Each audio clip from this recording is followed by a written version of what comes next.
Hi, third graders. Today I have invited Mrs. Tufaro to join us for our poetry lesson. So if you remember in our last clip, we talked about the definition of poetry and we went over what lines are and what stanzas are as we read the tsunami poem. So Mrs. Tufaro is going to share with us our first poem. So go ahead, Mrs. Tufaro. Hi, third graders. As you see on the screen, Miss Duke pulled up Epic, which you know is free at home till June 30th. And the three books we're going to be using today, the three poetry books are Ode to a Commode, Concrete Poems, Hey There, Stinkbug, and Lions of the Sky, Haiku for All Seasons. The first one we're going to use is Lions of the Sky. So the first poem we're going to read today from Epic is called Hey There, Stinkbug by Leslie Bouillon, and the poem's titled Wolf Spider Mama, a nonfiction poem. And I would like you to take the moment right here, pause the screen, and I'd like you to read the poem on your own. When you're done reading, unclick and I will continue. Oh, you're back. Great. Did you read the poem? Great. I'm going to read it to you as well. Wolf Spider Mama. She lurks in darkly secret cracks and crags, between the rocks or burrows in the dirt. 8 eyes, 2 fangs, most hideous of hags, a fearsome predator on high alert. She never trifles with 2-legged beasts, unless a hatchling bird falls near her stoop. On insects, spiders, frogs, pink mice she feasts. With poison stabs she turns their guts to soup. The egg inside her sack will hatch one day, the newborn piggyback in mother's hair. And when hunter spiderlings balloon away on strands of silk to seek their own grim lair. But if one stays too long on mother's back, she'll pierce, then pulverize in for a snack. Let's look at the questions together. So yesterday we talked about lines and stanzas. So our first question for you is, how many stanzas does this poem have?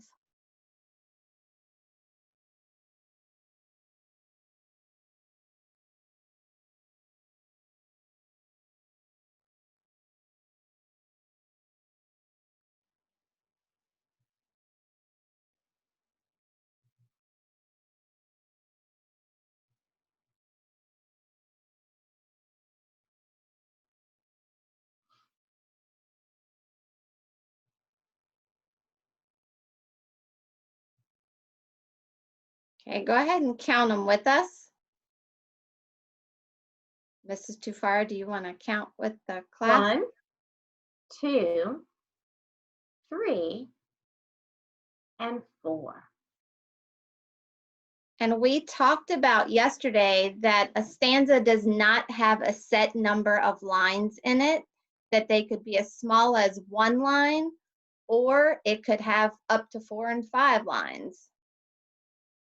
The second question, how many lines does this poem have?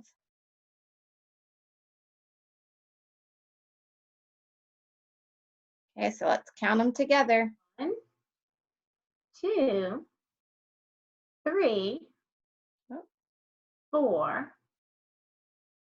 The 3 didn't show up, so let's go back and fill that in. So 4 lines in the first stanza. Then we're up to 5, 6, 7, 8.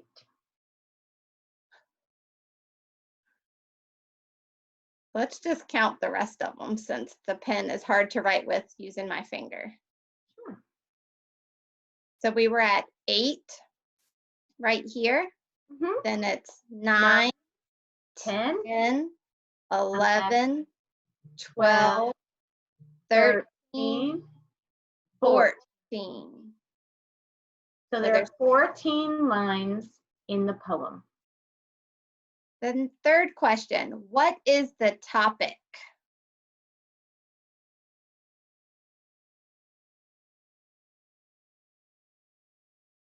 I heard some good answers out there, Miss Duke. Me too. So what is the topic? The topic is about learning about a wolf spider, what they eat, what they look like. And can you find any lines that maybe tells us something we learned about a wolf spider? You can tell me the line and the number line it's found on. I'll give you a second to look.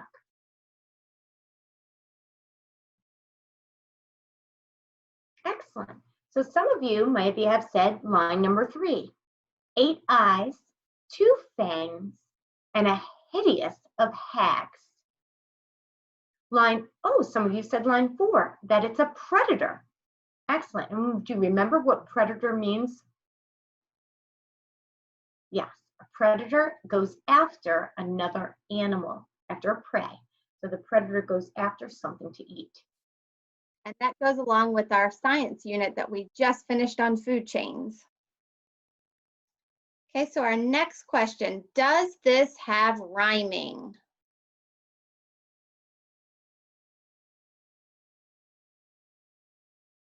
It does. And you can see crags rhymes with hags. So in this poem, it's line number 1, then not line number 3. Now, if you look at line number 2, the word dirt, do you see a line that rhymes with dirt? Yes, alert, dirt, alert.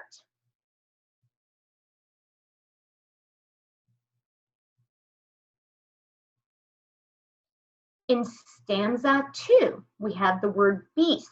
Can you find a word that rhymes with beast? Yes, feast. And line number 6, it ends with stoop. Do you see a word that rhymes with stoop? Yes, soup.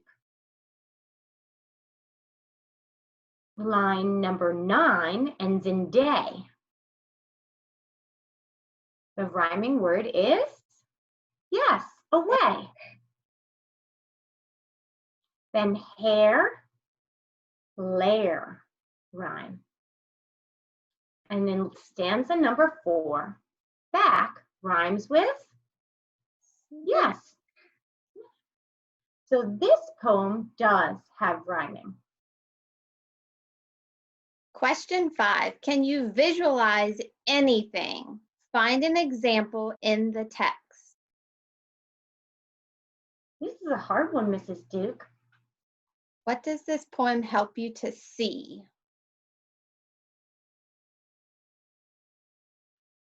You know, I think there could be a lot of answers, everybody. I have an answer, and Miss Duke, do you think you can come up with an answer as well? I'm thinking. Okay, I'll go first if you don't mind. Sure. I can really visualize how the mama spider at the end of the poem with the one little egg that didn't leave, the little spiderling that did not leave. Let me read the last line. She pierced, then pulverized him for a snack.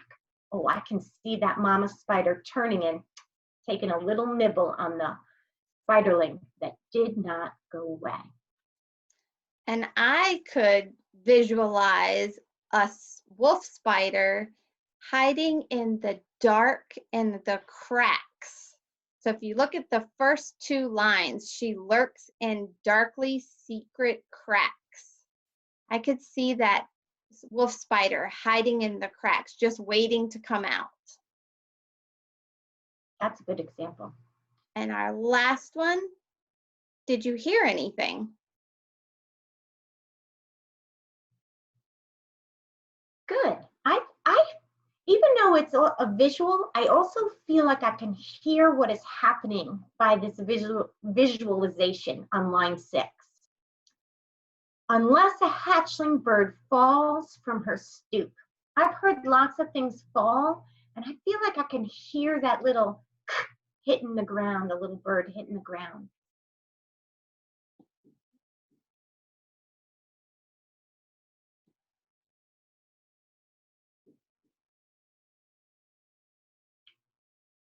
So I think we're done. Okay, so nice job, boys and girls. I think we're finished talking about the wolf spider mama.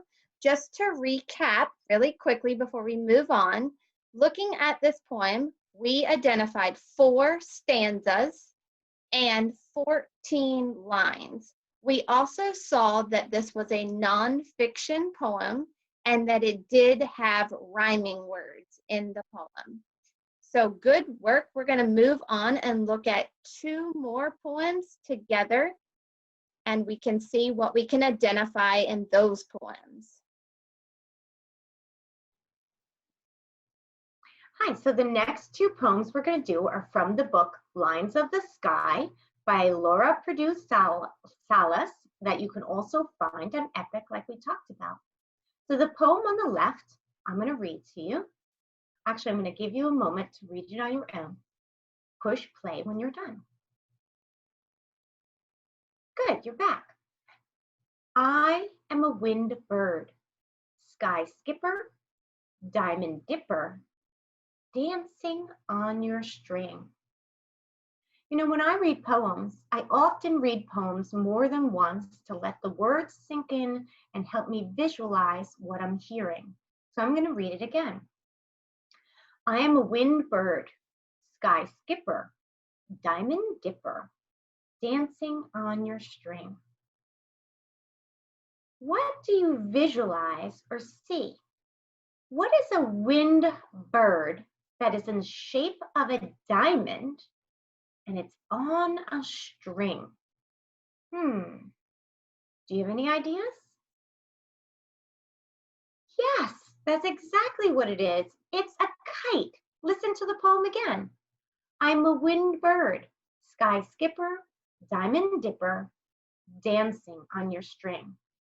Have you ever flown a kite and how it dances in the wind when you're at the beach and it's blowing around? It is a sky bird, a wind bird. What words or phrases does the poet use to help us visualize? Well, I think each line really helps me visualize it.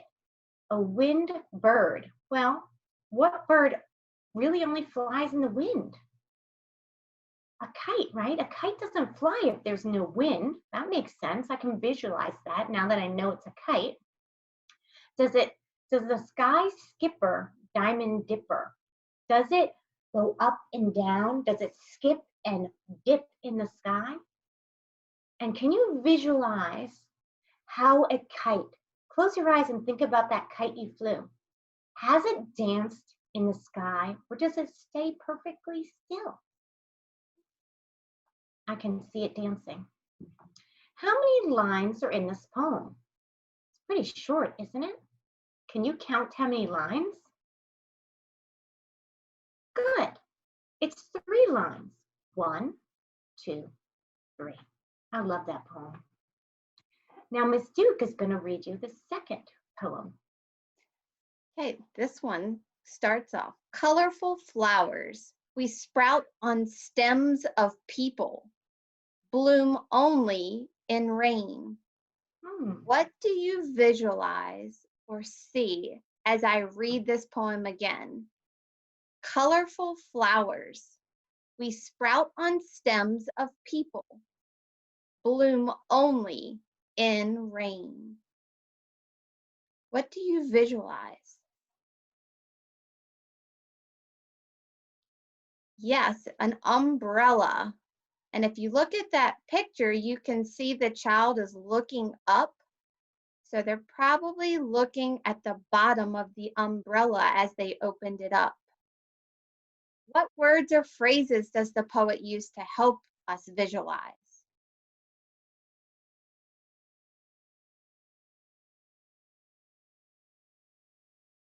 Right, all of them. Colorful flowers. Most of the umbrellas that you see are very colorful. We sprout on stems of people. If a person's not holding the umbrella, it's going to blow away or it's not going to be used correctly, right? Bloom only in the rain. When do umbrellas come out? When it's raining. That was another very powerful poem, even though it was very short. Let's count the lines together that are in this poem. 1, 2, 3. So this poem also has 3 lines that make up the one stanza. Good work. Yeah, I like both of these. I really like that poem a lot because I can totally see the umbrella sprouting up and opening until it pops open. So beautiful. And I love how they compare it with sprout on stems, like a flower that's just starting to bloom and it sprouts open. Beautiful. So now we are going to look at one more poem. And first, when we show it to you, just want you to look at how this poem is different than the last 3 we have read.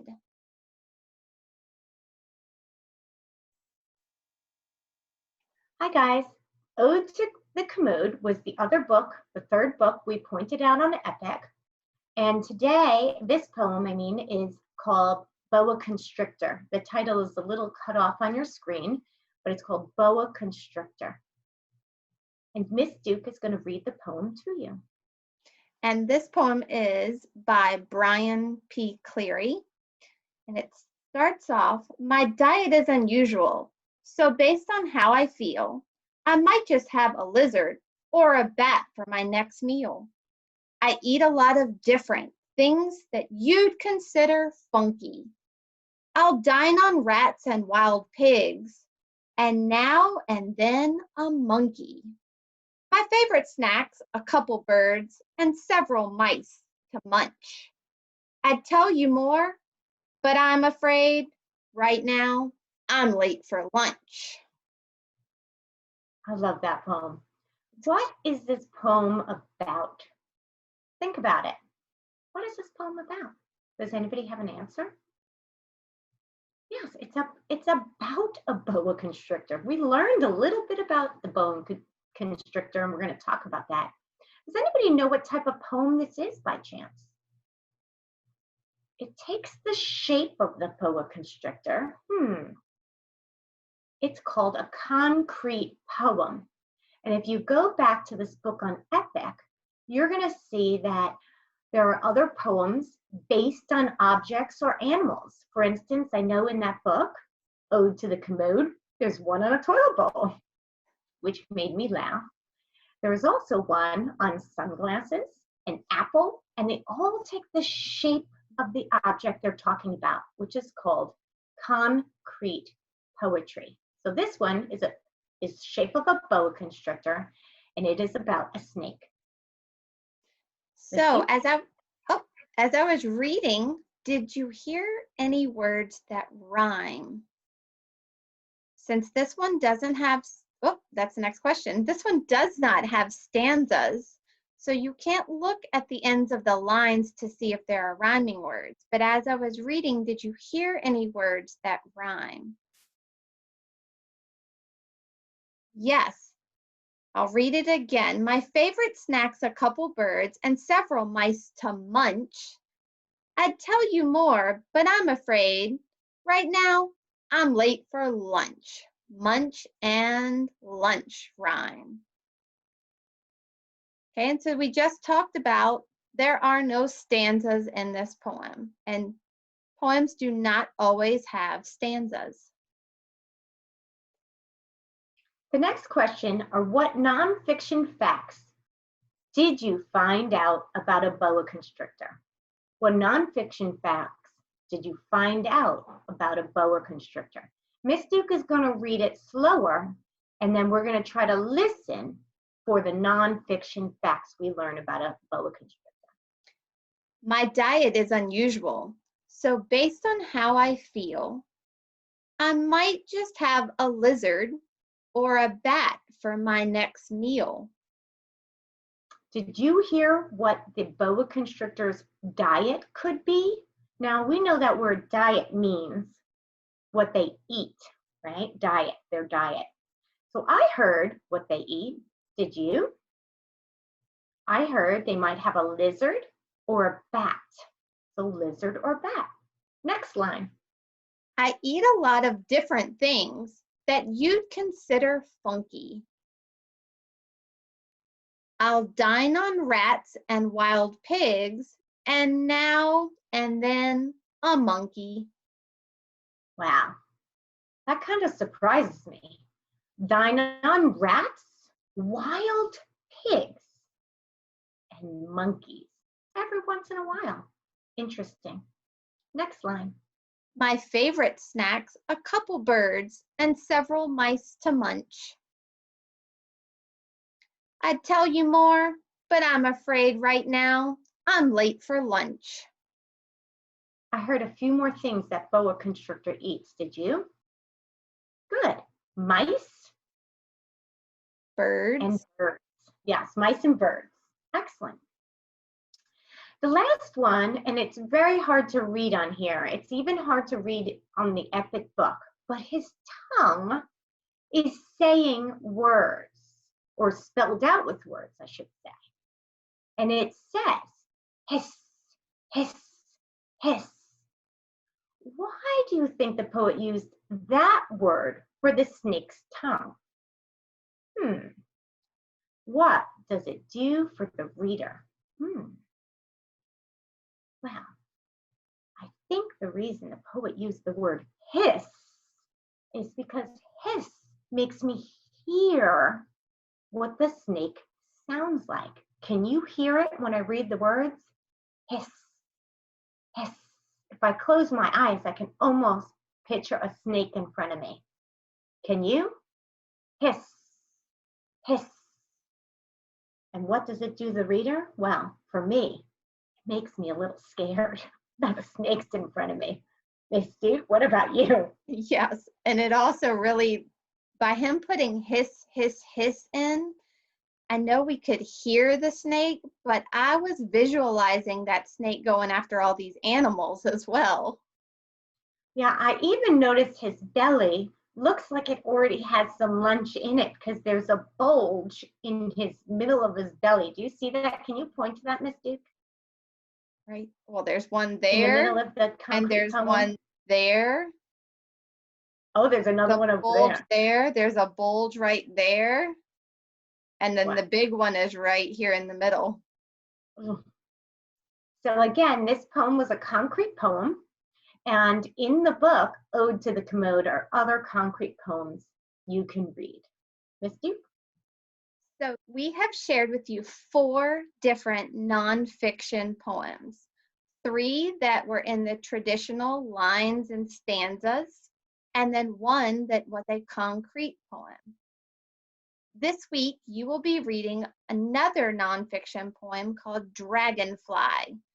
See what you notice as you're reading that poem. Think about what poems always have, what they sometimes have, and what they often have. And then jot down notes. Remember to number your lines and identify how many stanzas are in the Dragonfly poem or in other poems on Epic. And I have shared with you several books at the bottom of your parent material guide, along with the 3 that we shared in this video clip. Hope you enjoy reading poetry. Bye, 3rd grade.